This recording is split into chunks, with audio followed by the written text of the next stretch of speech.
Pemirsa, tawaran bermain judi online masif merasuki perangkat gawai membuat siapa saja yang membukanya mudah tergoda dan candu. Judi daring kerap membuat seseorang gelap mata dan menghalalkan segala cara demi mendapatkan uang dengan mudah dan juga cepat. Suramnya jeratan judi daring hingga membuat seseorang tidak segan membunuh korbannya demi bisa menguasai harta.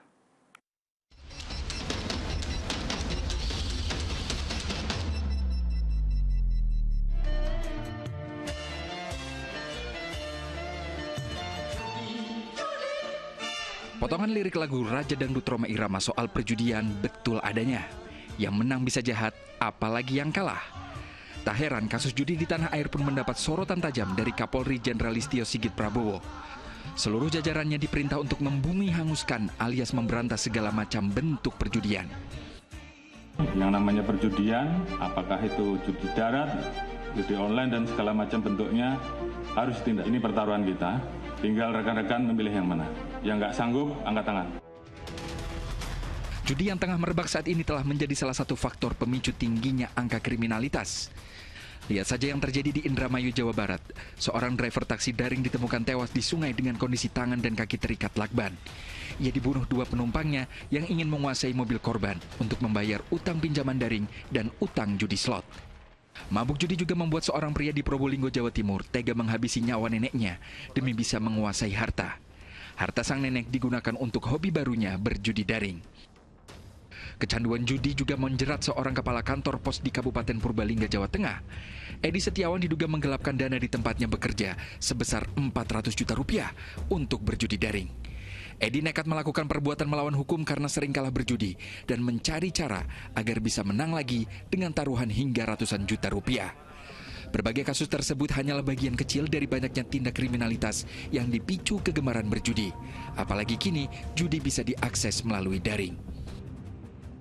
Dunia darat saja itu judi itu terasa mengasihkan karena melihat misalnya dadu berputar-putar itu rasanya gimana gitu ya.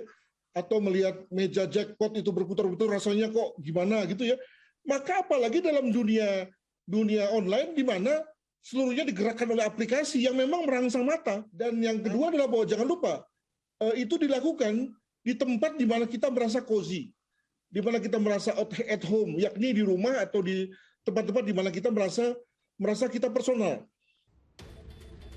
Lembaga Kajian Strategis Kepolisian Indonesia atau LEMKAPI mengapresiasi upaya pemberantasan judi daring yang digalakan Kapolri.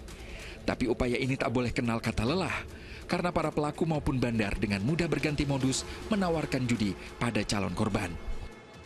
Ketika ditangkap, itu dengan mudah para penyelenggara judi itu merubah, ya namanya saja udah jadi, ya dengan cukup merubah nama, kemudian dia sudah bisa operasi kembali. Sehingga inilah yang membuat jaringan judi online itu susah, ya. Ketika ditangkap sekarang, kemudian muncul lagi yang baru, ya. Sehingga inilah yang menyulitkan kepada aparat kepolisian, ya. Mengingat serbuan tawaran judi daring begitu mudah masuk ke gawai, sudah sepatutnya kita waspada. Blokir tawaran tersebut dan carilah kesibukan lain seperti berolahraga atau aktivitas lain yang menyehatkan jasmani. Karena sekali tergoda dengan judi, biasanya sulit untuk lepas. Segeralah minta bantuan pada orang terdekat bila candu judi mulai terjadi. Tim Liputan melaporkan.